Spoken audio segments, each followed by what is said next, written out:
Bonjour, bienvenue et bravo.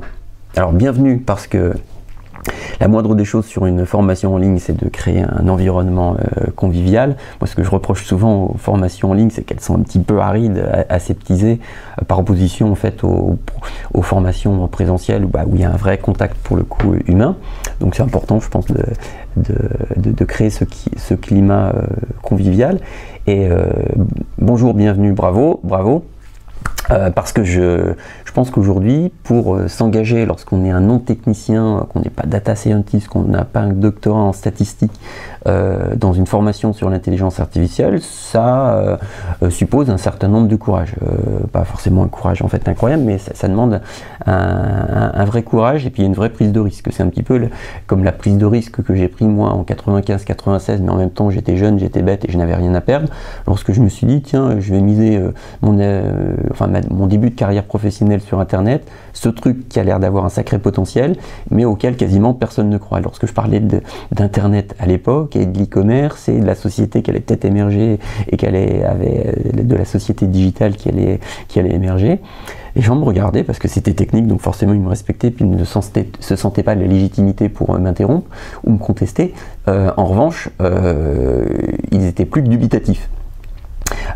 Bon, après l'avenir m'a donné raison, puis j'ai construit ma première partie de carrière sur ma compétence maintenant qu'on appelle en digital. Aujourd'hui, imaginez-vous qu'en fait c'est que vous avez la chance parce qu'il y a une nouvelle révolution qui s'annonce, celle de l'intelligence artificielle qui a déjà commencé, donc vous prenez des risques qui sont limités, mais quand même en fait on est au début. Imaginez que vous ayez la possibilité de remonter le temps et de vous positionner sur Internet au début des années 96, soit pour monter votre société et tenter votre chance en tant qu'entrepreneur, soit pour décrocher des jobs, enfin occuper des fonctions d'avenir. Vous feriez probablement le pari, sachant tout ce qui s'est passé pour le coup après. Moi, ma conviction, c'est qu'on est au même moment en fait aujourd'hui, on va arriver à l'année 2020, qu'on l'était en 1995-96, mais au niveau de l'intelligence artificielle cette fois-ci. Donc il y a des opportunités, un boulevard d'opportunités pour vous, création d'entreprise, renouvellement de l'intérêt de votre job. Si ça fait 10 ans, 15 ans que vous faites vous occupez les mêmes fonctions, vous en avez peut-être un peu fait le tour et vous avez peut-être envie de pouvoir respirer et puis de changer de boulot. Alors soit vous ouvrez une chambre d'hôte ou un restaurant, une pizzeria, c'est un choix mais qui est risqué parce qu'il n'y a pas beaucoup de restaurants qui survivent plus de 3-4 ans et sur les gens qui ont misé sur la chambre d'hôte, il n'y en a pas beaucoup qui sont devenus riches et puis ça exige plus de disponibilité qu'on pensait. Soit vous misez sur des fonctions d'avenir.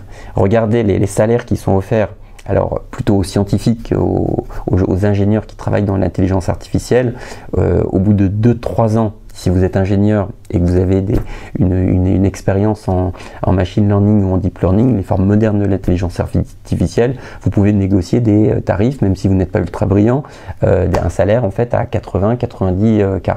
C'est pas mal. Aujourd'hui, on voit aussi apparaître des fonctions marketing, des annonces pour des postes dans le marketing ou la finance, pour des gens qui ont plutôt des profils de gestionnaires ou de chefs de projet, qui intègrent l'intelligence artificielle, et puis du coup il y a une prime à la fois, en fait, vous augmentez à ceux qui ont une ligne intelligence artificielle sur leur CV, et non seulement vous augmentez vos chances de décrocher ces jobs, mais aussi vous augmentez le salaire que vous pourrez négocier à la sortie. Si vous avez vu l'explosion des salaires qu'il y a eu sur les fonctions digitales, on est en train d'assister en fait à la même chose sur l'intelligence artificielle. Moi, ce qui m'a motivé à me replonger dans l'intelligence artificielle, puis je vous expliquerai ma relation, mon historique avec l'intelligence artificielle, c'est que ça va renouveler en fait l'intérêt pour mon travail. Je travaille depuis 25 ans dans le marketing digital et l'intelligence artificielle, ça me donne une bouffée d'oxygène. Donc non seulement ça va renouveler la façon dont je travaille, mais de toute façon ça impacte les sujets sur lesquels j'interviens. Puis c'était le bon moment parce que j'avais besoin de me relancer. Donc il y a il y a des vrais enjeux sur l'intelligence artificielle, et pas généraux, l'intelligence artificielle va tout bouleverser. Pour votre employabilité, si vous avez un peu d'imagination, il y a énormément d'idées de société à créer autour de l'intelligence artificielle, et puis il y a un regain d'intérêt pour votre travail. Et si vous êtes tout nouveau sur le marché de l'emploi, il vaut peut-être mieux miser sur des métiers d'avenir et des disciplines d'avenir que sur ce qui existe aujourd'hui et qui fonctionnera peut-être un peu moins bien demain. D'autant plus que comme on n'en est pas au tout début historique de l'intelligence artificielle, mais on est au début d'une phase de développement très importante de l'intelligence artificielle, presque tout le monde est sur la même ligne de départ. Aujourd'hui, vous pensez que les data scientists, ceux qui font du machine learning ou du deep learning, ont beaucoup d'avance sur vous. Alors technologiquement sûr, ils savent se servir des bons logiciels d'aujourd'hui. Parce que dans 5 ans, je peux vous garantir que les bons logiciels d'aujourd'hui, il en restera 1 sur 10. Et il y a 90% des compétences qui tournent autour des logiciels d'aujourd'hui en matière d'IA qui seront devenus obsolètes. Et ça va très très vite pour le coup. Vous, si jamais en fait vous montez dans le wagon, dans le train de l'intelligence artificielle aujourd'hui, ben vous allez ramer pendant un petit peu de temps, puis vous allez vous sentir un peu dépassé. Mais notamment avec les repères que je vais m'efforcer de vous donner, vous êtes parti pour 5, 10, 15 ans pour le coup dans l'intelligence artificielle. Et vous rattraperez plus vite que vous ne pensez votre retard, pas simplement en suivant cette formation, mais surtout après en pratiquant, en mettant en œuvre. Et puis vous verrez que finalement ces magiciens de l'intelligence artificielle que sont les data scientists, les spécialistes du machine learning, ils ont leur spécialité, mais qui n'ont pas forcément en fait plus de choses à apporter à l'intelligence artificielle que vous, une fois que vous aurez pris vos repères. Et c'est pour ça que ma conviction, c'est que n'importe qui peut rejoindre le groupe des pionniers. Il y a peut-être 20 000, 30 000 personnes qui travaillent vraiment dans l'intelligence artificielle aujourd'hui, un peu comme il y avait 20 000, 30 000 personnes qui travaillaient dans l'Internet à différents niveaux en 95. Vous pouvez rejoindre leur groupe, si tant est que vous ayez l'enthousiasme et surtout la volonté d'apprendre. C'est indispensable. Et soyez convaincus d'une chose, c'est que la moitié de l'Internet a été construit par des non-techniciens, donc des gens qui avaient des profils de gestionnaires, d'entrepreneurs ou de chefs de projet. Et de la même façon, il n'y a pas que les data scientists qui vont faire l'intelligence artificielle. Si les formations comme celles que je propose en fait se développent, les non-techniciens vont être capables aussi de construire le monde de l'intelligence artificielle. Et là, il y a un vrai enjeu, sinon politique au moins sociétal, c'est que si le monde de l'intelligence artificielle, qui peut être le pire comme le meilleur, on nous explique que la démocratie, c'est Jean-François Copé qui nous explique dans un bouquin que la démocratie est mise en danger par l'intelligence artificielle. Si on se réfère par exemple au projet de la Chine en matière de crédit social, dont on parlera un petit peu plus tard dans la présentation, si on se réfère en fait à ce qu'elle veut faire de l'intelligence artificielle, ou si on laisse l'univers des GAFA, de la Silicon Valley, les Google, les Facebook, Amazon, construire ce monde-là, pour le coup, la société de l'intelligence artificielle aura un certain profil. Si au contraire, ce sont des gens du monde des entreprises normales, entre guillemets, sachant qu'il n'y a pas d'entreprise anormale, mais vous voyez ce que je veux dire, si ce sont des personnes de la société civile qui contribuent à façonner cette société de l'intelligence artificielle, on peut imaginer pouvoir déjà choisir, impacter, et puis que les choses seront peut-être un peu plus désirables, un peu plus souhaitables. Maintenant, si personne, si les gens qui ont des profils comme vous ou comme moi ne s'y mettent pas et ne s'imposent pas, pour le coup, on risque d'avoir une société de l'intelligence artificielle qui sera tendance un peu transhumaniste ou Big Brother, comme si on laisse faire pour le coup les Chinois. Donc là, il y a presque une mission, comme on dit maintenant, pour le coup, à assumer, c'est d'influencer en fait ce que va devenir la société de demain. Donc il y a aussi ces enjeux-là. Il y a des enjeux de carrière pour vous, pour les créateurs d'entreprises, et puis il y a des enjeux politiques qui sont loin d'être neutres. La société se pose plein de questions, la société en général se pose plein de questions en fait sur son devenir. L'intelligence artificielle, c'est une des dimensions qu'il faut prendre en compte pour imaginer ce qu'elle sera demain. Allez-y, plutôt que de vous plaindre, entre guillemets, de ce qu'elle sera peut-être devenue, qui ne vous conviendra pas, faites, construisez pour le coup l'avenir sur la partie IA en tout cas. Alors je vous ai expliqué que j'avais une relation avec l'intelligence artificielle, puis je vais vous expliquer aussi pourquoi peut-être que j'ai 2-3 choses intéressantes à raconter sur le sujet, à partager avec vous. Lorsque je suis arrivé sur Internet, j'ai été en contact avec Joël de René, avec qui j'étais associé dans le cadre d'une société qui s'appelait Cibion. C'était une agence de veille, une agence d'intelligence économique qui ne travaillait qu'avec les informations trouvées sur Internet. Et c'était innovant. Alors, pourquoi c'était innovant? Évidemment que maintenant on ne fait pas de veille sans Internet. En 95-96, on faisait de la veille à 99,9% sans Internet, qui venait tout juste de se développer. Et même les agences de renseignement économique, d'intelligence économique, n'utilisaient que très peu Internet. Puis Joël de René a rencontré Carlo Rovelli, quelqu'un qui avait mon âge à l'époque, et ils ont décidé de créer cette première agence de veille en France, 100% Internet, 100% online. Puis je les ai rejoints assez rapidement. Puis du coup, j'ai été influencé par la pensée de Joël de René. Alors, qui est Joël de René, si jamais vous êtes jeune? C'est un scientifique de très haut niveau qui s'est fixé pour mission notamment de vulgariser les innovations scientifiques. Innovations scientifiques dans le domaine de la biologie, dans le domaine de l'informatique évidemment, et puis du coup il s'est intéressé beaucoup au réseau informatique et Internet, et il est au point de même qu'il n'écrivait pas simplement des livres, mais il conseillait les états-majors des grandes entreprises du CAC 40 justement sur l'impact des technologies, mais pour leurs activités économiques. Ce Joël de René, donc, il a écrit un livre parmi d'autres qui s'appelle L'homme symbiotique, qui a profondément structuré ma vision de ce que pouvait impacter ma vision du monde digital.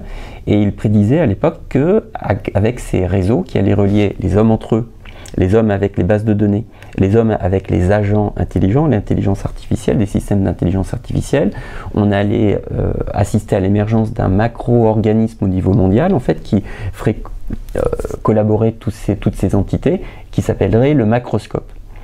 Et une personne, un homme qui serait intégré dans le macroscope, ce serait un homme symbiotique. Donc un homme, en fait, qui serait entre guillemets augmenté, parce qu'il aurait accès à plus d'informations, il aurait des accès facilités à tout un tas de personnes réparties de par le monde, et il aurait accès aussi à des agents intelligents. Alors les agents intelligents, l'intelligence artificielle, j'ai commencé à approfondir le sujet à ce moment-là. 3-4 ans plus tard, parce que je n'avais pas réussi à trouver de mercator de l'internet, de guide carré du marketing sur internet, je n'avais pas réussi à trouver non plus de guide qui me conviennent sur l'e-commerce, et encore moins de guide qui m'expliquait ce qu'était cet écosystème un peu bizarre qui était l'internet de l'époque. Et du coup, j'avais été amené à rechercher des informations à droite à gauche au fin fond du web américain, et puis 3 ans plus tard, en fait, je me suis fondu de 2 guides. Donc un ouvrage, un livre qui s'appelait Le Papillon Digital, tome 1, les règles de l'Internet et l'économie. Donc comment fonctionne cet écosystème Internet, quelles sont les interactions, les rôles des différents acteurs. Et Le Papillon Digital, tome 2, définir une stratégie de commerce électronique. Je suis dans une entreprise normale, comment est-ce que je fais pour y aller et accomplir ma mue pour me transformer de chenille, pas digitale, en papillon digital. Donc c'était ça le papillon digital, c'était la transformation digitale avant l'heure. À l'époque, je défendais une thèse, la thèse selon laquelle il y avait 3 nœuds stratégiques sur Internet. 1, les moteurs de recherche, 2, les communautés virtuelles, 3, les agents intelligents / l'intelligence artificielle. Les moteurs de recherche, vous avez vu assez rapidement à partir de la fin des années 90, le début des années 2000, l'importance incroyable qu'a prise Google. Je ne m'étais pas trop trompé sur ce sujet-là. 2, les communautés virtuelles. Je les voyais d'une certaine manière, d'une certaine façon, se développer d'une certaine façon à la fin des années 90. Finalement, elles sont plutôt développées 10 ans plus tard et elles se sont agrégées plutôt autour des réseaux sociaux. Vous avez vu le monstre qui est devenu Facebook aujourd'hui. Et 3, les agents intelligents. Et puis, il y a eu 10 ans entre l'émergence de mon premier nœud, les moteurs de recherche, et l'émergence des réseaux sociaux. Et il y a eu encore 10 ans avant que l'intelligence artificielle, donc à la fin des années 2010, ne devienne un sujet dominant et puis commence vraiment à prendre sa place. Donc l'intelligence artificielle, j'y crois entre guillemets depuis longtemps, et puis je l'avais abandonnée parce que pendant 15 ans, ça a été ce que l'on appelle l'hiver de l'intelligence artificielle. À cause de limitations techniques, à cause du fait que ça n'était pas à la mode, il y a beaucoup d'effets de mode dans la technologie, plus personne quasiment n'investissait dedans. Donc le sujet en fait refait surface maintenant, ça m'étonne pas parce que c'est consubstantiel, l'intelligence artificielle est consubstantielle à Internet et on est un nœud stratégique.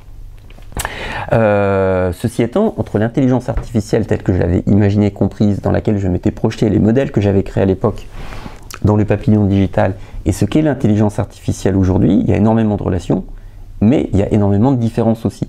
Donc j'ai réalisé un gros travail sur les 2-3 dernières années, justement, à la fois pour comprendre ce dont on parlait aujourd'hui, parce qu'on m'expliquait que sans data, il n'y avait pas d'intelligence artificielle, ce qui était une phrase en fait qui était absurde, insensée, à l'époque où je m'y suis intéressé dans les années 90, qui fait plus de sens pour le coup maintenant, on reviendra là-dessus, et à la fois parce que les applications et les technologies en fait ont évolué, puis moi j'avais une vision un petit peu théorique de la place qu'allait prendre l'intelligence artificielle il y a 20 ans.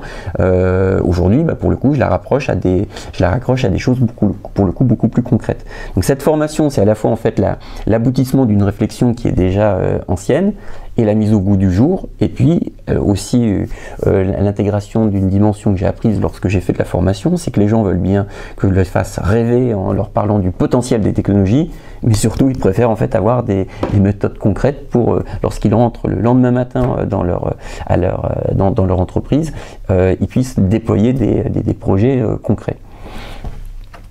Alors justement, si on parle de façon concrète de l'intelligence artificielle, en dehors de son potentiel énorme, du fait que vous allez décrocher des boulots incroyables, très très bien payés ou créer des entreprises formidables, concrètement, ça sert à quoi l'intelligence artificielle? À quoi sert-elle cette intelligence artificielle? On ne le formule pas forcément toujours de façon claire.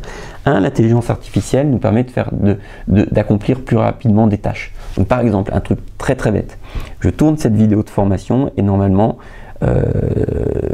quelle est la façon normale de procéder? C'est que j'enregistre la vidéo, je vais sur mon disque dur, je vais la nommer et je vais la télécharger, l'uploader sur Vimeo, un service d'hébergement professionnel de vidéos, un peu comme YouTube peut l'être pour les particuliers.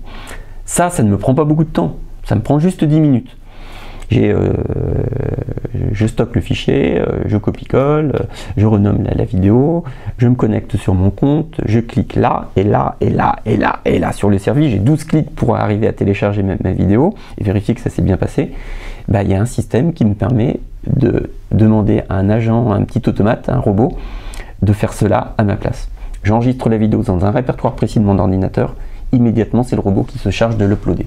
Donc ça c'est une forme d'intelligence artificielle basique, c'est un agent intelligent basique qui est capable, qui est monotage, qui fait quelque chose de très très bête, mais qui me fait gagner du temps. Alors certains me diront que ça n'est pas de l'intelligence artificielle, donc là on entre dans les débats d'experts, mais qui ne le sont pas tant. Surtout si vous voulez avoir une vision globale de l'univers, de cet univers-là. L'intelligence artificielle moderne s'appuie sur du machine learning. Ce sont des algorithmes, des façons de traiter l'information qui permettent, quand on leur fournit les images de 50 000 petits chats, 50 000 images de petits chats, en utilisant le bon algorithme, la bonne façon de traiter et en réalisant des traitements qui peuvent s'étaler, enfin du fine-tuning qui peut s'étaler sur plusieurs semaines ou plusieurs mois, on finit par apprendre à l'algorithme à reconnaître un petit chat sur une photo. Ça c'est de l'intelligence artificielle connexionniste, ou parce que c'est un peu compliqué à comprendre, que moi j'appelle statistique. On analyse en fait de façon statistique la composition des images et puis on apprend, on aide l'ordinateur à apprendre, c'est de l'apprentissage automatisé, à reconnaître les petits chats. Ça c'est une forme moderne de l'intelligence artificielle et qui est très noble, considérée comme très noble aujourd'hui. Et en réalité c'est une partie de l'intelligence artificielle. Si ça prend tant de ressources pour apprendre en fait à exécuter une tâche bête comme reconnaître un petit chat, je suis pas sûr que ce soit si intéressant que ça. Ça sert à un certain nombre d'acteurs, mais en tout cas c'est pas beaucoup plus avancé que de créer un système qui est beaucoup plus simple techniquement à mettre en place, qui me permet de gagner 10 minutes à chaque fois que j'enregistre et que je veux uploader une vidéo. Donc l'intelligence artificielle, ça va permettre d'automatiser la reconnaissance des petits chats, compliqué avec le machine learning, compliqué du point de vue technologique, ou d'exécuter des tâches bêtes, mais qui nous gâchent un petit peu le quotidien. L'intelligence artificielle, ça va pas simplement nous permettre ça, parce que du coup, à ce jeu-là, bon, moi je veux aller plus vite. Puis du coup, dans le poste que j'occupe dans l'entreprise, alors moi je suis patron donc c'est un peu différent, mais si je suis employé et que j'occupe un poste dans mon entreprise et que j'arrive à abattre le travail de 10 personnes, peut-être qu'il y en a 9 ou 8 qui vont perdre leur boulot. Donc voilà. Moi je préfère être parmi celles qui, entre guillemets, sont suffisamment productives parce qu'elles utilisent les outils du moment parce que je les ai adoptés, que de faire partie des gens qui n'utiliseront pas. Et c'est pour ça aussi qu'on redoute que l'intelligence artificielle ne pique notre boulot, parce qu'on voit souvent que les aspects négatifs. L'intelligence artificielle, elle peut aussi nous permettre de faire plus de choses, pas simplement de faire plus vite ce que l'on faisait aujourd'hui. Par exemple, dans mon milieu, donc moi je suis consultant en web marketing et je gère déjà, j'ai créé des agences déjà depuis plus de 20 ans, puis je réalise des prestations de référencement, de gestion de campagnes publicitaires sur Google, de community management sur les réseaux sociaux, etc. À chaque fois que je recrute quelqu'un, je dois passer beaucoup de temps à le former, et pour en faire un vrai spécialiste du référencement, ça me prend 2 ans souvent. Mais spécialiste du référencement, c'est pas spécialiste des réseaux sociaux, c'est pas spécialiste de l'analyse de données, ça n'est pas spécialiste de la gestion de campagne sur Facebook. Donc du coup, ça me prend du temps en fait pour former les gens. Et si je veux quelqu'un qui soit multitâche, ça me prend 15 ans pour le former. J'exagère à peine. Aujourd'hui, il y a des systèmes qui sont en train de se développer qui permettent de transformer un généraliste ou quelqu'un qui ait juste une expertise en matière de référencement en une personne, un professionnel qui puisse justement gérer des campagnes sur Facebook, gérer des campagnes d'influence sur les réseaux sociaux, ou faire de l'analyse de trafic de site web, de la web analyse, du web analytics de façon relativement poussée. Comment? En fait, en automatisant en fait, les processus intellectuels par lesquels passent les vrais experts, entre guillemets, ceux qui ont de la bouteille, ceux qui savent, et en les mettant à disposition sous forme de logiciels justement qui vont réaliser un audit de référence, enfin un audit de campagne Facebook, qui vont dresser un plan d'action pour optimiser les campagnes, les perfs de la campagne Facebook, et qui vont peut-être même gérer en large partie la mise en œuvre de ce plan d'action à la place du consultant. Alors là, je vous donne des exemples sur les sujets digitaux, mais là, on en a un autre qui est complètement à l'autre bout de la chaîne de valeur, entre guillemets, intellectuelle. Là, j'ai pris des exemples qui s'intéressent aux professions intellectuelles dites supérieures. On est supérieur de rien du tout, mais voilà, c'est considéré comme ça. Et à l'autre bout, on a les gens qui travaillent par exemple sur les points de vente, dans les chaînes, comme Sephora. Donc là, c'est un exemple pris sur Sephora. Il y a quelques semaines, je me rends dans un magasin Sephora, et parce que je voulais faire un cadeau à ma douce, à ma chère et tendre, et je découvre qu'un parfum, un vieux parfum que je connaissais qui s'appelait Angel de Thierry Mugler, non seulement existait toujours, mais surtout existait en 10 exemplaires, en 10 versions différentes, mais surtout avec une odeur différente. Et un packaging différent, donc j'avais du mal à comprendre. Il y en avait un qui s'adressait quasiment aux jeunes filles, un peu sucré à la vanille, qui s'adressait aux jeunes filles, j'avais l'impression de 16 ans, alors que pour moi Angel c'était pour les femmes un peu plus âgées. Mais surtout il y en avait 10 qui avaient des odeurs différentes. Bon, je ne comprenais pas, donc je voulais qu'on m'explique un petit peu ça. Je vais voir une première vendeuse qui me dit « Ah, je ne sais pas, je n'ai pas été formée ». Il y a besoin d'une formation de haut niveau pour... c'est pas si facile que ça les parfums. Je vais voir une deuxième vendeuse, pareil, je n'ai pas été formé. Troisième vendeuse, je n'ai pas été formé, attendez, j'appelle ma chef. Ma chef, elle vient, enfin sa chef vient, elle ne sait toujours pas. Mais en revanche, il y a une autre fille qui vient juste à côté et qui me dit, moi j'ai l'application. Alors Sephora a développé une application justement qui aide les vendeuses à raconter les jolies histoires qui vont bien autour des parfums et dans laquelle on a trouvé la réponse à ma question, que je ne vais pas vous donner, je préfère laisser le suspense, vous irez chez Sephora et si vous voulez, mais en tout cas il y a déjà des systèmes d'augmentation des capacités des employés qui sont en train d'être déployés dans un certain nombre d'entreprises. Donc c'est pas réservé forcément à ces systèmes-là aux professions intellectuelles supérieures, entre guillemets. L'intelligence artificielle, elle nous prédit, parce qu'elle a intégré toute une partie des disciplines de la statistique, elle nous permet aussi de prédire ce qui va se passer, avec plus ou moins de fiabilité, pas de tout prédire, mais sur un certain nombre de choses. Par exemple, il y a des systèmes qui permettent de prédire les ventes, qui permettent de prédire l'évolution des cours des actions, qui permettent à beaucoup plus bas niveau de prédire le comportement d'un consommateur donné, avec un niveau de fiabilité, pareil, pas forcément incroyable, mais voilà. Et il y a des systèmes aussi qui réalisent de la maintenance dite prédictive, donc qui prédisent la probabilité que telle ou telle partie, telle ou telle pièce en fait d'un système industriel ou d'un train tombe en panne, et qui du coup lance une petite alerte et explique que si on n'a pas envie que le train soit immobilisé et qu'il y ait une forte perte, qu'il y ait une perte d'exploitation, pour le coup on a intérêt à remplacer la pièce de façon préventive. Pour le coup tout de suite ça coûtera pour le coup beaucoup moins cher. Donc certaines formes d'IA statistiques connexionnistes permettent d'atteindre ces objectifs-là. Et de dire, lui, de toute façon, il a un profil à acheter juste une fois, c'est pas la peine, comme consommateur, si on est dans le monde du marketing, lui, il achète de façon très très irrégulière, mais, enfin, ou elle, pardon, en revanche, elle est loyale, pour le coup, elle est fidèle. Et puis enfin, donc, augmentation de la productivité, augmentation en fait des capacités et prédiction. Et enfin, moi ma prédiction, alors je ne peux pas le démontrer de façon scientifique, mais j'ai quelques exemples qui vont un peu dans ce sens-là et j'ai une conviction, pour le coup une intuition assez forte là-dessus. L'intelligence artificielle va nous permettre de réaliser, comme toutes les technologies qui apparaissent et dont on ne sait pas trop jusqu'où on peut les pousser, elle va nous permettre d'accomplir des nouvelles tâches. Alors, nouvelles tâches, ça signifie quoi? Par définition, je ne peux pas vous donner la liste des nouvelles tâches qu'on n'a pas encore imaginées de l'intelligence artificielle, mais je peux vous donner un exemple concret et qui fait un peu peur. Maintenant, tout fera pas peur. Hein, mais, là, vous voyez, en fait, c'est un système qui représente le système de crédit chinois, une illustration qui représente le système de crédit social chinois. Que se passe-t-il en Chine? Le gouvernement est en train de mettre en place à très grande échelle, et pour l'instant, on nous dit que c'est à titre expérimental, et en réalité, ça a déjà été mis en production sur une grosse partie de la population. Donc, une grosse partie, c'est tout de suite des dizaines de millions de personnes en Chine.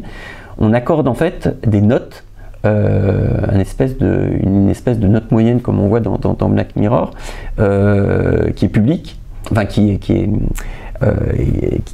calculent les pouvoirs publics, qui est complètement secrète, dont on n'a aucune idée en fait de la façon dont elle est calculée exactement, on n'a pas l'algorithme, mais qui attribue en tout cas des notes aux citoyens chinois et qui leur donne le droit, en fonction de leur crédit, de leur note de crédit social en fait, d'avoir accès à tel ou tel type de service. Donc du coup, vous voyez, bientôt, tout le monde aura une note en Chine.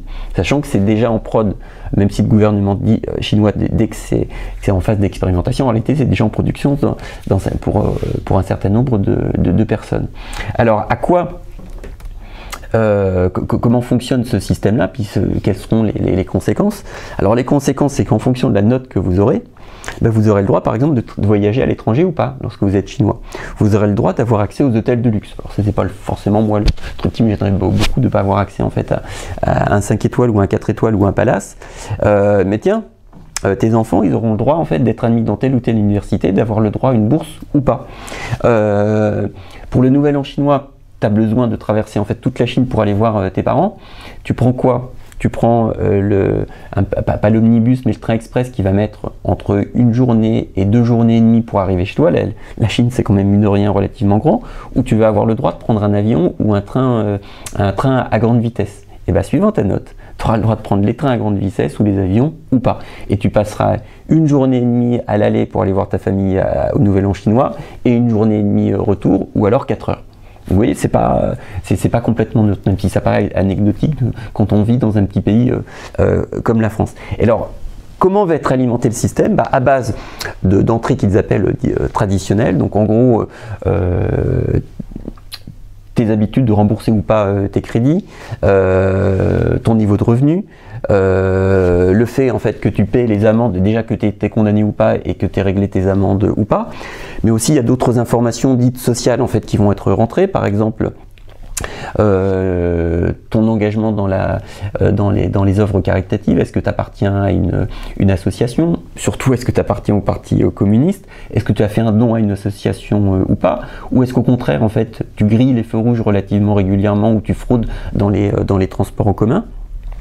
Et puis il y a des lois qui sont passées qui obligent, qui institutionnalise en fait le fait que les grands acteurs de l'internet, comme par exemple Alibaba ou WeChat, e-commerce ou réseaux sociaux, soient obligés de transmettre les informations personnelles qu'ils ont collectées sur leurs utilisateurs. Tu utilises Alibaba pour acheter ça, ta note, ces informations-là vont être transmises au Parti communiste, grosso modo. Sur WeChat, tu tiens des propos un peu trop tendancieux, pareil, ça va alimenter la machine. Et après, il y a un algorithme en fait qui calcule une note. Alors apparemment, c'est un peu plus compliqué que ça. Non seulement il y a une ou des notes, c'est la black box, hein, c'est la black box, hein, c'est un peu comme Google, on ne sait pas comment ça fonctionne, donc il y a des notes qui seraient calculées, et d'un autre côté, le système de crédit social, c'est aussi l'archivage de centaines, milliers d'informations sur chaque citoyen, donc ce sont les deux choses. C'est les fiches un peu à la mode Allemagne de l'Est où il y avait 1 million de personnes qui espionnaient les 16 millions d'autres d'habitants. Sauf que il y avait des fichiers, en fait, des fiches papier pour le coup sur chacun. Là, c'est stocké sur support informatique et en plus après derrière c'est traité. Donc ça fait partie des usages qui étaient difficilement concevables, imaginables en fait il y a encore 20 ans de l'intelligence artificielle. Alors ça c'est un exemple. Il y en aura des centaines d'autres bientôt. Puis j'espère pour un meilleur monde plutôt pour un monde un peu à la Big Brother. Donc résumons-nous. Vos défis et la façon dont je vous conseille en fait de structurer votre vision de l'intelligence artificielle et le programme un petit peu de formation que vous devez vous fixer, c'est trouver les outils puis apprendre à les utiliser qui vous permettent de travailler plus vite, trouver les outils et apprendre à les utiliser qui vous permettent de faire plus de choses, des choses que vous ne savez pas encore faire aujourd'hui, utiliser les fonctionnalités de prédiction, donc ça ce sont encore d'autres outils, d'autres savoir-faire de l'intelligence artificielle, et puis être en veille en permanence sur les nouveaux usages en fait un peu disruptifs de l'intelligence artificielle. Alors comment est-ce que j'ai organisé le transfert de savoir-faire dans cette formation? Il y a un module qui s'appelle l'essentiel de l'intelligence artificielle en une journée, où en 7 heures à peu près, j'essaye de planter le décor et de façon relativement précise. 1. Quelles sont les applis de l'intelligence artificielle? 2. Quelles sont les technologies de l'intelligence artificielle? Les technologies qui marchent, les technologies en devenir, les applications en fait qui sont en production, les applications expérimentales. Parce que dans les annonces, on nous dit que AXA, je ne sais pas, Sephora se lance dans l'intelligence artificielle et fait ceci, cela. Avec quels moyens, quels objectifs? De la com, probablement de la com financière pour dire à la bourse, nous on est dans le monde du futur de l'intelligence artificielle, de la com vis-à-vis des consommateurs ou vis-à-vis des futurs recrues, nous on est une boîte qui est franchement à fond dedans et vous pouvez venir travailler chez nous, vous pouvez nous faire confiance sur la qualité des produits, ça c'est à peu près sûr, mais après les vrais objectifs opérationnels des annonces, on a du mal pour le coup à les décrypter. Et quand les expérimentations se plantent, évidemment, la société ne va pas communiquer dessus. Donc j'ai essayé de décoder justement, de faire la part des choses entre ce qui fonctionne et ce qui relève plutôt de l'effet d'annonce, et c'est pas inintéressant en matière d'intelligence artificielle. Maintenant, pour faire de l'intelligence artificielle, moi dans mon métier, à quoi ça peut me servir? Dans cette partie-là, on va commencer en fait à aborder ces sujets pour le marketing, pour les ventes, pour la logistique, pour la comptabilité. À quoi peut servir, quelles sont les applications de l'intelligence artificielle aujourd'hui ou demain ou après-demain, mais pas dans 20 ans. Et par secteur d'activité, en fait, l'intelligence artificielle dans le digital, forcément, dans l'e-commerce, dans les médias, dans l'agriculture. On ne s'y attend pas, mais l'agriculture fait un usage de plus en plus important de l'intelligence artificielle. Ça, c'est abordé de façon très spécifique, mais pas forcément en rentrant beaucoup dans le détail, parce qu'on n'a pas le temps en fait en 7 heures, d'autant plus que dans ce module-là, on doit aussi traiter les dimensions ressources humaines, donc quel va être l'impact potentiel ou quels sont les différents scénarios d'impact de l'intelligence artificielle sur l'emploi dans les entreprises, puis pas simplement est-ce qu'il y a des emplois qui sont créés ou qui disparaissent, mais aussi est-ce qu'il y a des emplois qui vont évoluer, est-ce qu'il y a des emplois en fait qu'il va falloir créer. D'ailleurs, est-ce que l'intelligence artificielle c'est juste une histoire de RH, de constitution d'une équipe de data scientists ou d'un département en fait des spécialistes de l'intelligence artificielle, ou est-ce qu'il y a par exemple une formation à prévoir pour un certain nombre de métiers qui vont être impactés? Puis d'ailleurs, si on doit former, c'est parce que les gens vont changer. Est-ce qu'il n'y a pas une problématique gestion du changement liée à l'intelligence artificielle? Évidemment, la question, la réponse est dans la formulation de la question. L'intelligence artificielle, ça fait peur. Comment est-ce qu'on fait pour lever les freins? L'intelligence artificielle, ça va aussi avoir un impact sur la société. Puis même si là, c'est une formation à destination des professionnels, je pense que c'est pas inintéressant d'avoir toujours en tête en fait les conséquences de nos choix, nous les futurs pionniers de l'intelligence artificielle sur la société. Tiens, d'ailleurs, à propos de société, un impact sociétal, enfin social, il y a aussi un impact environnemental. 25% de l'électricité qui sera consommée dans le monde, si on s'en fie à certaines études, qui des fois se trompent les études, en 2025, serait consommé par les data centers. Aujourd'hui, je crois qu'on est entre 2 et 5%, quelque chose comme ça, ou 6%, suivant les estimations. Et pour beaucoup, ces data centers feront tourner de l'intelligence artificielle.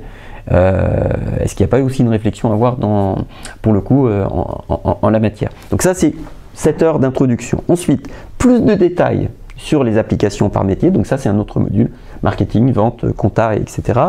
Plus de détails sur un module spécifique sur les applications par secteur d'activité. Je vous disais agriculture, mais aussi santé, industrie, transport public, enfin, service public, transport, etc.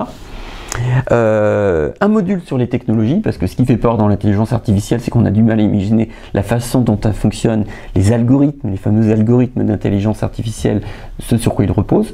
Là, on va décoder, essayer de simplifier au maximum, mais en rentrant quand même dans les détails pour que vous puissiez tenir une conversation avec des techniciens sur les technos.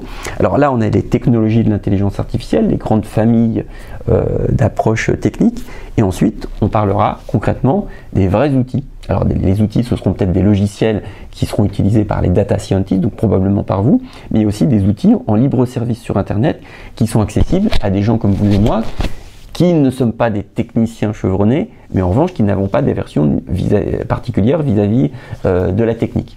Donc on listera en fait les outils que vous n'utiliserez jamais, mais que des gens qui bosseront sur vos projets d'intelligence artificielle, eux, devront utiliser, puis vous devrez, vous aurez envie de savoir, en fait, de pouvoir soutenir une conversation sur ces logiciels-là avec eux. Et on abordera aussi des outils pour vous, pour que vous puissiez, enfin des outils d'intelligence artificielle qui sont accessibles à vous. Et puis évidemment, parce que là on est sur du bas niveau, ça ne veut pas dire nul, mais ça veut dire pour le coup très terre à terre. Là on prendra un petit peu de recul et je vous donnerai des grilles de lecture, des approches stratégiques pour intégrer l'intelligence artificielle dans l'ensemble de votre entreprise ou dans l'ensemble de votre département. Et ce sont des méthodes évidemment qui dépassent juste le lancement de projets. Les méthodes de lancement de projet, on les verra en fait dans d'autres modules. Donc gérer un projet de machine learning, donc c'est un des courants dominants de l'intelligence artificielle. Lancer un projet d'intelligence artificielle dite symbolique, donc c'est la vieille intelligence artificielle qui n'est pas très à la mode, mais je suis sûr qu'elle va le redevenir, et surtout j'ai la conviction, puis je le démontre dans la formation, qu'elle n'a pas encore tout donné et qu'elle permet de résoudre énormément de problèmes que le machine learning, qui est très à la mode aujourd'hui, ne permet pas de résoudre. Et puis aussi dans les modules pratiques, donc créer un chatbot, c'est une des applications de l'intelligence artificielle qui les plus courantes, et ça fera partie du b.a.-ba de tous ceux qui sont dans la communication, le marketing ou la vente, en fait, que de savoir créer des chatbots. Et si vous n'avez pas envie, si vous ne prévoyez pas de mettre les mains dans le cambouis, vous n'avez peut-être pas envie d'apprendre à créer un chatbot, mais vous avez peut-être envie de quand même comprendre le fonctionnement d'un chatbot et tout l'univers autour des chatbots. Donc ça, c'est l'objet du dossier de chatbot. Il y a un autre dossier, découverte de l'intelligence artificielle symbolique. Donc ça fait écho à la méthode, aux méthodes en fait, de gestion de projet d'IA symbolique qu'il y a ici. Mais là, justement, pas sur la dimension comment lancer un projet, mais sur la compréhension en fait, de cette famille de techniques d'intelligence artificielle qui est l'IA symbolique. Et puis enfin, pareil, le dossier sur le machine learning, pas pour lancer votre projet, mais pour comprendre cet univers-là. Donc là, vous voyez qu'il y a un mélange de modules qui vous permettent d'avoir une vision un peu d'hélicoptère, de descendre au niveau de la vision stratégique pour votre entreprise, et puis de descendre au niveau de la mise en œuvre des outils. Donc ça, c'est la philosophie de la formation. Maintenant, on va avancer, puis on va aborder le problème de l'IA sous un autre angle pour vous permettre justement de commencer de permettre de vous construire une vision. Je vous expliquais que l'intelligence artificielle, c'est aller plus vite, s'augmenter, prédire, être en alerte aussi sur les nouvelles applications, créer des chatbots, etc. Mais ce qui peut être intéressant, enfin, c'est un élément un peu important de la formation, c'est qu'elle vous permet de savoir qui fait de l'intelligence artificielle et jusqu'à quel point. Aujourd'hui, moi j'ai identifié 3 types d'acteurs qui sont investis dans l'intelligence artificielle. On a déjà les GAFAMI. Alors GAFAMI, c'est un acronyme que j'ai inventé. Vous connaissiez les GAFA, avec Microsoft ça fait GAFAM, et I, c'est le I de IBM. Donc pour rappel, hein, GAFA c'est Google, Amazon, Facebook, Apple, plus Microsoft, plus IBM. Ça, ce sont les 6 acteurs dans le monde occidental en fait qui investissent le plus dans l'intelligence artificielle. Alors investir parce qu'ils s'en servent pour réellement transformer leurs produits. Par exemple, le moteur de recherche de Google repose beaucoup sur l'intelligence artificielle, le système de diffusion des actus dans Facebook et de ciblage de la publicité repose beaucoup sur l'intelligence artificielle. Donc eux utilisent l'intelligence artificielle pour améliorer leurs produits.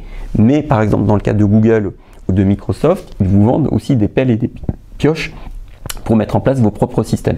Et vous vous souvenez que pendant la ruée vers l'or de 1848, ce sont les vendeurs de pelles et de pioches et puis les vendeurs de jeans qui ont fait fortune. C'est à cette époque-là que Lévi-Strauss est devenu riche et qu'en revanche, il est devenu riche sur le dos des pauvres gars qui allaient chercher de l'or et qui n'en trouvaient pas. Donc là, les vendeurs de pelles et de pioches, enfin il y a certains GAFA qui sont utilisateurs de l'IA, d'autres qui sont vendeurs de pelles et de pioches de l'IA, et puis il y en a certains, comme par exemple comme IBM, qui ne fait que vendre des pelles et des pioches. Donc ça, ce sont eux aujourd'hui qui investissent, à la fois qui investissent le plus, qui sont les plus avancés en fait dans les technologies et qui ont les effectifs et les investissements du coup financiers qui vont avec les plus importants. Ensuite, on a une myriade, donc des dizaines de milliers, non des milliers de startups déjà, c'est peut-être pas mal dans le monde, mais peut-être qu'on est à 10 000, 15 000 de startups qui font ou prétendent faire de l'IA. Alors, j'ai identifié différents types de startups qui sont associés à l'IA. Il y a celles qui font de l'IA moderne, donc du machine learning ou du deep learning. Là, j'ai ML, VL. Donc, c'est la forme d'IA connexionniste, statistique, qui est la plus à la mode en ce moment. Et ceux-là, souvent, en fait, ont été créés par des jeunes, et puis c'est bien d'être jeune, mais qui pensent que l'IA, ça n'est que le machine learning et le deep learning. Et tout le reste, ça ne vaut rien. En particulier, l'intelligence artificielle symbolique. Donc, ceux-là, que disent-ils? Ils disent que ceux qui font de la vieille intelligence artificielle, qu'on appelle GoFi, Good Old Fashioned Artificial Intelligence, la bonne vieille intelligence artificielle à papa, ils font de la fausse intelligence artificielle. S'il n'y a pas de machine learning, s'il n'y a pas d'apprentissage automatisé, c'est nul. Moi, je me fiche des querelles de clocher. Si ça permet d'automatiser des choses et si ça permet d'atteindre des objectifs en commun, en fait, on se fiche de savoir quelle est la couche qu'il y a techno qu'il y a en dessous. En revanche, entre les deux, il y a beaucoup de startups qui intègrent intelligence artificielle dans leur business plan, dans leur deck, dans leur pitch de présentation aux investisseurs ou dans la façon dont ils se présentent au niveau de e-communique vis-à-vis de la presse. Et il y a zéro intelligence artificielle dedans. Alors ça, c'est assez compliqué, hein. L'intelligence artificielle moderne, vieille, ou rien du tout, du flanc complet. Et il y a une autre dimension qui est plus difficile à appréhender, c'est qu'il y a des gens qui font de la vraie intelligence artificielle très compliquée, très technique, qui ont des doctorats et qui sont très compétents en intelligence artificielle et qui développent des technologies qui ne trouvent aucune application en entreprise. Donc c'est de la vraie intelligence artificielle mais qui ne sert à rien. Pas useful. Et puis à l'inverse, il y a des gens qui ont des technologies assez simples d'intelligence artificielle, qui n'ont pas de doctorat, mais qui créent des trucs qui marchent et qui sont utilisés par des dizaines de milliers de personnes. Donc ça, c'est ce que j'ai appelé useful. Alors évidemment, il y a aussi des technologies très compliquées qui est de deep learning, qui sont useful, qui sont pour le coup utiles. Mais il y a ces différentes dimensions en fait dans l'univers, enfin, ces différents types d'acteurs dans l'univers des startups. Et enfin, il y a un troisième type d'acteurs sur ce podium de l'intelligence artificielle, 1, 2, 3. Ce sont les entreprises normales et les grandes sociétés, surtout parmi celles-là qui investissent dans l'IA. Et là, on peut avoir des départements de 10, 15, 20, 30 personnes en fait, spécialisées dans l'IA, en fait, dans les grandes entreprises, par exemple françaises. Et elles en sont plutôt à la phase d'expérimentation. Pas que, elles lancent beaucoup de projets d'expérimentation, c'est la majorité des choses, et il y en a certaines qui ont déployé des systèmes d'intelligence artificielle, par exemple pour automatiser le traitement des demandes qui arrivent sur le CRM, sur le service client des entreprises. Ça se fait de plus en plus, par exemple, dans les banques, pour économiser le temps des agents en fait, dans le monde bancaire. Alors là, je vous ai expliqué qui faisait, mais puis je vous ai expliqué qu'il y avait différentes formes d'intelligence artificielle. Il y a l'univers de l'intelligence artificielle qui regroupe des dizaines d'approches techniques différentes, des dizaines de familles de technologies d'intelligence artificielle. Ce qui a provoqué un regain d'intérêt et qui a relancé l'intelligence artificielle au début des années 2010, c'est le machine learning, qui est une approche statistique de l'intelligence artificielle et qui a un cousin ou un petit frère, je ne sais pas, ou un neveu, qui s'appelle le deep learning, donc qui permet d'aller encore beaucoup plus loin. Quand on vous parle de réseaux neuronaux, de data avec l'intelligence artificielle, on fait référence pour le coup à ça. Et c'est ça qui occupe le devant de la scène aujourd'hui. Mais il n'y a pas que ça dans l'intelligence artificielle. Et surtout, et dans le machine learning, à l'intérieur, il y a encore énormément de sous-familles avec des familles d'algorithmes qui sont plus ou moins doués pour la connaissance d'image, pour la prédiction de vente, pour l'analyse du comportement en fait, de chaque utilisateur. Et en fait, on fait appel à des algorithmes, des familles d'algorithmes différents. Donc il y en aurait une soixantaine dans le machine learning. Ça, on en reparlera pendant la formation. Mais c'est une autre façon aussi de structurer votre vision de l'intelligence artificielle sous l'angle de la techno. À la fin, moi, la techno, elle m'intéresse moins que ce qu'elle permet de réaliser. Qu'est-ce qu'elle permet de réaliser? Elle permet d'automatiser des tâches. Donc là, par exemple, aujourd'hui, on a beaucoup de robots. Un robot à qui on a appris à reconnaître des petits chats sur des images. Ou un robot à qui on apprend à uploader automatiquement une vidéo sur Vimeo. Et puis, il y a des systèmes qui enchaînent les tâches simples, des tâches de robots, que moi j'appelle les automates. Donc ce sont des systèmes qui permettent de gérer des séquences en fait d'actions, des workflows. Moi j'appelle ça automate. Il y a des cabinets de conseil qui appellent ça le RPA, le Robotic Process Automation, l'automatisation en fait des process de production. Donc ça, ce sont des systèmes qui sont un peu plus avancés. Et si on connecte les automates entre eux, peut-être qu'ils peuvent permettre de simuler par exemple des raisonnements ou des tâches un petit peu complexes. C'est ce que j'appelle les agents intelligents. Il y en a assez peu aujourd'hui. Et lorsqu'on connectera des agents intelligents spécialisés dans le référencement, dans l'analyse financière, etc., petit à petit, on arrivera à reconstituer un petit peu tout ce que sait faire un cerveau humain, et on atteindra le stade de l'intelligence artificielle générale, qu'on appelle aussi intelligence artificielle forte, par opposition aux premières formes d'intelligence artificielle qu'on appelle faibles, parce qu'elles ne sont pas aussi intelligentes que nous. Ça, on ne sait pas si ça arrivera un jour. Il y en a qui misent dessus, mais c'est plus une croyance qu'autre chose. Ça peut arriver, ça peut ne pas arriver. Et le stade supplémentaire, donc encore plus hypothétique, c'est la singularité, l'intelligence artificielle qui devrait émerger, suivant les transhumanistes de chez Google, en 2047 précisément. Pourquoi 48, pourquoi pas 48 ou 46 ou 45, je n'en sais rien, mais c'est une croyance, hein, voilà. C'est un peu comme Nostradamus, je plaisante mais à peine, et c'est l'étape de la singularité quand les systèmes d'intelligence artificielle seront devenus tellement autonomes qu'ils auront créé des formes d'intelligence en fait qui sont incompréhensibles pour les humains. En attendant, vous, déjà les 3 premières parties, elles vous intéressent et vous allez voir que cette société-là, en fait, pour atteindre ces 3 parties, il nous faudra au moins 20 ans. Les outils de l'intelligence artificielle, on les redétaille pendant la formation, mais c'est peut-être bien de mettre une couche. Il y a des outils qui s'intéressent aux data scientists qui font du machine learning. Eux, ils ont besoin de frameworks, donc ce sont des ensembles de logiciels en fait qui permettent, enfin c'est un logiciel qui a différentes options, différentes fonctionnalités, qui permet de gérer le gros du projet de machine learning, mais qui n'est pas complet, qui ne sait pas tout faire. Et il y a peut-être besoin de brancher dessus des librairies. Les librairies, ce sont aussi des logiciels mais qui sont spécialisés dans des tâches pour le coup spécifiques. L'intelligence artificielle moderne, le machine learning des data scientists a besoin de données. Donc il faut récupérer les données. Les données, il faut un petit peu les nettoyer et ensuite il faut les stocker dans des bases de données adaptées à l'intelligence artificielle. Ça, c'est une affaire vraiment de technicien, d'ingénieur. Mais il y a des systèmes qui ajoutent une couche au-dessus du machine learning et qui permettent à des neuneux en fait en statistique et en machine learning comme vous non comme moi, enfin, pas vous, vous n'êtes pas un neuneu, de justement commencer en fait à jouer avec le machine learning. Vous entrez une série de statistiques dans un service d'automated machine learning, AutoML, et puis le meilleur algorithme va être choisi directement par la machine, par le service, et vous allez avoir en fait un modèle, un système de prédiction de l'évolution des ventes par exemple, qui sera craché à la fin. Je simplifie un peu les choses. Et d'une façon générale, on voit une tendance quand même à ce que j'appelle moi l'intelligence artificielle sous forme de service, Artificial Intelligence as a Service. En gros, vous louez des briques, des services d'intelligence artificielle prêts à l'emploi sur Internet. Alors, prêt à l'emploi pour vous et moi, donc du coup avec une couche technique en fait, il y a un input technique, des connaissances techniques qui sont assez faibles, ou ça peut être prêt à service, prêt à l'emploi aussi, pour venir enrichir les approches du machine learning classique. Ensuite, on a la vieille intelligence artificielle dite symbolique qui s'appuie sur des règles, Rule-Based Artificial Intelligence, qui demande essentiellement 2 choses. Un développeur qui soit pas bête, mais pas forcément un spécialiste de la data science, et puis un kit de développement de logiciels normaux, et puis des langages de programmation ordinaires. Et puis à côté de ça, et oui, excusez-moi, le deuxième élément, c'est quand même l'expertise métier.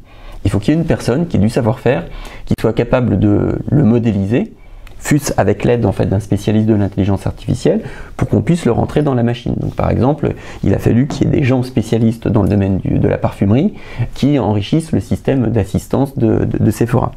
Et enfin, on a des systèmes très très bêtes, mais très très utilisés, souvent plus utilisés que les systèmes de machine learning, par plein de professionnels, que j'ai appelés les systèmes d'automatisation en fait en SaaS. Je vous en donnerai 3 exemples à la fin de cette formation. Et enfin, on a une partie de l'IA qui s'intéresse, qui se connecte sur l'Internet des objets. Donc l'Internet des objets, certains objets connectés utilisent des fonctions d'IA, mais surtout produisent de la donnée qui vont permettre en fait de créer des nouveaux systèmes d'intelligence artificielle pour le coup derrière. Donc là on a besoin de sensors en anglais, de capteurs qui sont installés dans les objets connectés, et puis de réseaux pour envoyer les systèmes d'intelligence artificielle, les données pardon. Et puis ces données, peut-être qu'ensuite elles sont traitées par des data scientists.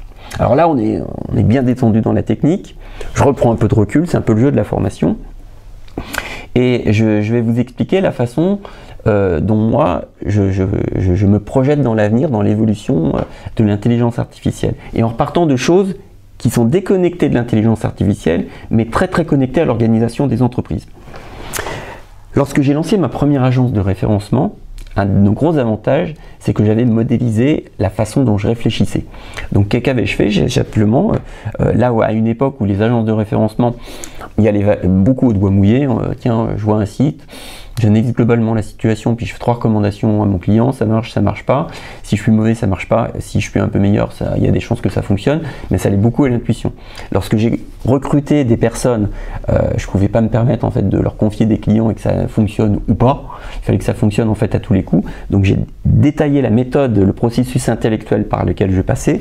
Donc j'ai défini une des premières méthodes de référencement. Et ça nous a permis en 1 mois de former des spécialistes du référencement. Aujourd'hui, avec la même approche, il nous faudrait 6 mois, mais elle pourrait fonctionner. Mais je me suis aperçu que juste donner la méthode, les principes, les étapes, la façon de réfléchir, ça ne suffisait pas. Il fallait détailler les process et obliger tout le monde à passer par les process. Pas obliger tout le monde à ne passer que par les process, mais au moins à passer par ces process-là. Et là, du coup, on a gagné en productivité et aussi, surtout, on a gagné en qualité. Et puis je me suis aperçu qu'à cette étape-là, donc ça c'était plusieurs années plus tard, que tout le monde refaisait toujours les mêmes documents. Je leur avais donné la méthode, mais pas les modèles de documents d'audit, les modèles de recommandation, même si les gens se les passaient, mais avec plus ou moins de rigueur.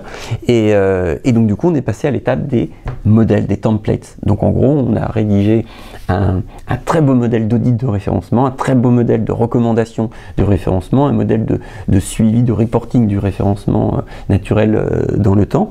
Et puis plus ça allait, plus le template en fait prévoyait des cas de figure spécifiques. Et donc du coup on en est arrivé au modèle que j'appelle moi au template conditionnel. Pas un modèle qu'on va recaser, qu'on va utiliser pour tous les clients, mais un modèle avec des modules qui vont être adaptés soit à un client, soit à un autre. Tiens, si tu fais du référencement dans le domaine du tourisme, alors tu dois penser à traiter ce sujet-là. Si jamais tu fais du référencement dans le domaine du B2B, il y a une autre problématique, c'est celle-là. Et donc du coup, on a intégré ça dans ces modèles de templates conditionnels. Mais du coup, on a été amené à créer un certain nombre de règles, et qui dit règles dit intelligence artificielle symbolique qui fonctionne avec des règles. Et là, du coup, il n'y a qu'un pas pour passer aux audits, aux analyses automatisées. Donc là, l'étape du dessus, c'est d'automatiser en fait la partie analyse du travail de consultant, qui précède dans la phase de recommandation, le plan d'action, et qui du coup après s'enchaîne en fait dans la mutation vers l'intelligence de l'organisation vers l'intelligence artificielle. Donc là, la mise en place de systèmes qui permettent de générer des recommandations, des plans d'action automatisés. Et puis l'étape ultime, c'est quoi?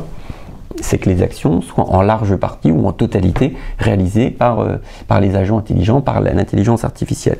Puis là, il faudra penser à mettre des flics, des robots qui vont contrôler la bonne exécution du plan d'action, parce que peut-être que les agents intelligents qui vont mettre en œuvre le plan d'action, ils vont se tromper ou vont faire des choses absurdes. Donc il y a des systèmes en fait de surveillance, de contrôle à imaginer.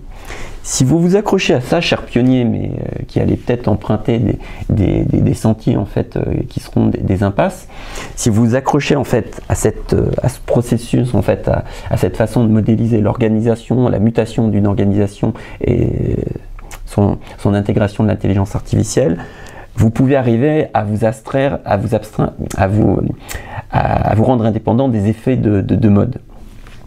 Il y a beaucoup de technologies qui vont apparaître. Il y aura des discours qui iront un jour dans ce sens-là, l'autre jour dans l'autre sens. Et puis dans 3 ans, on vous contredira, en fait, on reviendra en fait sur ce qu'on vous a annoncé en fait, à un moment donné. Accrochez-vous à des schémas simples comme celui-là. Ce schéma-là, vous pouvez vous y accrocher pendant 20 ans. Il résistera au mode, il résistera aux technologies pour le coup. Et c'est important en fait d'avoir une vision pour le coup qui nous permette de tenir. Les modèles d'analyse que j'ai développés dans le papillon digital, pour le coup, ils ont tenu précisément 20 ans. Maintenant, il faudrait que je les enrichisse. Mais là, il faut s'accrocher pour le coup à des choses qui ne sont pas conjoncturelles. Alors maintenant, on en arrive à la douloureuse, parce qu'on va arriver à la fin de ce premier cours. C'est la partie abonnement. Alors, moi j'anime des formations à l'intelligence artificielle pour 3 organismes de formation en ce moment. Chaque journée est facturée entre 1 000 € et 850 €.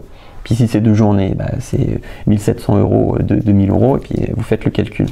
Et du coup, forcément, ça filtre l'accès, et je peux former en fait un nombre de personnes assez limité. Moi, sans sacrifier mes finances, ce que j'ai essayé d'imaginer, c'est un système qui soit accessible, en fait une formation qui soit accessible à tout le monde. Pour l'instant, dans la formation, il y a 25 heures de formation. À peu près un peu plus de 3 jours de formation. Et je veux absolument que n'importe qui souhaite se former à l'intelligence artificielle puisse pour le coup participer à ma formation. À la fois parce que ça me permettra de toucher un public beaucoup plus important, puis à la fois c'est une démarche moins élitiste que ce que je fais dans le cadre de la formation en présentiel, la formation professionnelle en présentiel. J'ai 2 formules. Il y a 2 formules. Une formule all-inclusive, 198 € par mois, que moi j'appelle, même si c'est évidemment ouvert aux entreprises, c'est ce que j'appelle la formation pour les étudiants ou pour les chômeurs. Un étudiant et un chômeur, ça a du temps, normalement, ça a plus de temps qu'un professionnel pour le coup, qui est en poste. Les 25 heures, il peut les absorber pour le coup en 1 mois.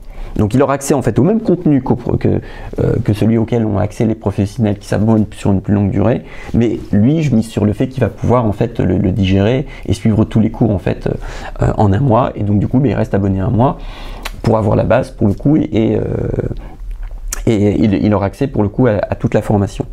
Et ensuite il y a une autre formule qui est celle de l'abonnement all-inclusive annuel, qui revient, parce que je fais cadeau de 2 mois d'abonnement en fait dans cette formule-là, au final à 165 € par mois, donc c'est 198 € par mois x 12, moins 2 mois de gratuit, donc au final par mois en fait, on revient en fait à 165 €. Il y a les mêmes contenus, il y a un accès en fait donc il y a 100 vidéos, 25 heures de cours, un accès illimité à 100 collaborateurs de l'entreprise, et ça s'adresse donc plutôt aux entreprises. Vous êtes en poste en entreprise et vous n'avez peut-être pas de 25 heures à mobiliser sur un seul mois. Puis ce que vous voulez aussi, c'est peut-être avoir un outil dont le contenu évolue, un service dont le contenu évolue avec le temps.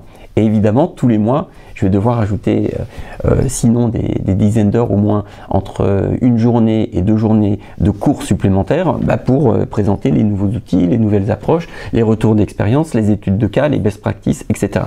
Donc évidemment, le service va s'enrichir tous les mois. Donc ça a un sens, cet abonnement mensuel, annuel, dans le cadre d'une entreprise. Donc 2 formules, 198 € par mois ou 165 € par mois payables à l'année, adapté plutôt aux gens qui sont un peu ric-rac au niveau des finances, ou plutôt aux gens qui sont ric-rac au niveau du temps, et surtout qui veulent l'évolution. En bonus pour le moment, il y a 2 modules de formation supplémentaires. C'est un module sur l'impact de l'intelligence artificielle sur le SEO, le référencement naturel, à la fois la façon dont l'IA est intégrée dans Google, et à la fois dont l'IA peut nous aider à améliorer notre référencement naturel. Il y a un autre module qui n'a rien à voir avec l'IA, mais qui intéresse les gens du digital, c'est la mise en conformité avec le RGPD. En 2018, tout le monde s'est vite mis en conformité avec le RGPD, mais en réalité pas tellement en conformité. Et il y a beaucoup d'amendes qui sont en train de tomber en ce moment. Il y a de plus en plus de particuliers qui sont en train de porter plainte et de déclencher des contrôles de la CNIL. Là, c'est une petite formation de 2 heures en fait qui vous permet de vérifier que vous avez fait l'essentiel pour vous mettre pour le coup à l'abri. Alors bonus à la fin de cette formation, puis ça va conclure la formation. Ce sont 3 outils. Lorsque vous allez vous connecter sur le site, vous allez dire oh là là là là, j'ai un petit peu mal à la tête. Un petit peu comme vous avez peut-être eu mal à la tête lorsque vous vous êtes connecté, vous avez utilisé pour la première fois un logiciel d'email ou un moteur de recherche ou un navigateur il y a un certain nombre d'années. Bah là, c'est un peu l'équivalent, vraiment la base de la base de l'automatisation et de l'intelligence artificielle. Zapier, c'est un des systèmes justement qui permet d'automatiser des tâches bêtes comme tu as une vidéo sur ton ordinateur, je l'upload via un zap de Zapier directement sur Vimeo. Et puis des connexions, vous voyez, il y en a avec les services d'email, avec les services de CRM, avec les services collaboratifs sur Internet, avec Dropbox, avec Google Docs, Google Spreadsheet, etc. Testez ça, si vous voulez basculer dans ce nouveau monde, il faut le faire. IFTTT, if this, then that. Si ça, alors tu réalises telle tâche. Donc c'est aussi un système d'automatisation, mais qui enchaîne des workflows, en fait, donc plusieurs tâches. Par exemple, et ça fonctionne sous forme de petites applications. Alors il y a des applications prêtes à l'emploi, des applications que vous pouvez créer vous-même sur mesure. Par exemple, si jamais tu constates que l'objet connecté qui surveille l'ouverture de ton portail dans ton jardin t'indique que le portail en fait est ouvert, alors dans ce cas-là, c'est qu'il y a une voiture qui est en train de rentrer, donc tu vas ouvrir la porte du garage. Si la porte du portail est ouverte, alors ouvre le garage. Alors là, vous voyez que ça dépasse le monde d'Internet, puisque c'est relié aussi aux objets connectés, mais il y a plein de fonctions qui ne fonctionnent que sur Internet. Donc IFTTT. Et enfin, Airtable, alors là c'est l'ovni parmi les ovnis, c'est à la fois en fait un espèce de tableur qui est concurrent d'Excel et de Google Sheets. Donc sur un tableur, qu'est-ce qu'on peut faire? On peut rentrer des chiffres, normalement c'est ça la base, réaliser des calculs, etc. On peut mettre en place des systèmes de tableaux de bord, mais qu'est-ce qu'on peut faire aussi? On peut gérer des plannings de gestion de projet en fait sur un tableur. On peut se servir aussi du tableur comme d'une base de données en fait où on rentre ses contacts par exemple commerciaux. Donc ça c'est la base d'Airtable, mais qui au-dessus vient greffer des fonctions d'automatisation, enfin de traitement automatisé. Donc par exemple, si tu vois ça à tel endroit dans le tableur, alors tu dois exécuter telle action. Donc ça c'est très curieux, c'est très bizarre, je suis très très loin d'en avoir fait le tour, mais c'est en train d'exploser et ça préfigure des systèmes d'automatisation qui seront intégrés, qu'il faudra intégrer quand on pensera intelligence artificielle. L'intérêt de ces systèmes-là, c'est que c'est pas du machine learning, ça suppose pas en fait des connaissances avancées, c'est accessible absolument à tout le monde. C'est un peu compliqué parce qu'il faut se représenter ce qu'on peut faire avec, mais c'est tout de suite. Donc ça, ce sont les exercices que je vous donne à faire, si vous le voulez bien, puis si vous ne voulez pas, tant pis. Vous y viendrez un jour quand même, pour conclure ce premier cours, puisque dans les formations, il y aura la partie théorique, puis le coup, la partie mise en pratique. J'espère vraiment vous revoir dans la formation. J'espère vous avoir donné envie, à la fois vous avoir donné envie en fait de vous investir plus dans l'IA, et à la fois vous avoir convaincu que c'était important que vous investissiez dans l'IA. Il ne faut pas que ce soit les data scientists, il ne faut pas que ce soit Google, les GAFA, ou que ce soit les Chinois qui nous construisent notre société de l'intelligence artificielle. Puis j'espère surtout de vous avoir aidé à commencer à imaginer quel sera votre chemin, votre parcours dans l'intelligence artificielle. Et évidemment, le dernier point, c'est j'espère que vous êtes convaincus qu'il n'est pas plus compliqué de devenir un pionnier de l'intelligence artificielle que ça l'était de devenir un pionnier de l'Internet il y a 20 ou 25 ans. Donc rejoignez notre groupe des pionniers de l'intelligence artificielle maintenant, dans une semaine ou dans un mois, mais faites-le, il y a une aventure incroyable et il y a plein de gens passionnés. Et il y a des parcours professionnels en fait assez incroyables à imaginer derrière. Allez, à très très bientôt et puis bonne lecture, bonne réflexion et plein d'enthousiasme.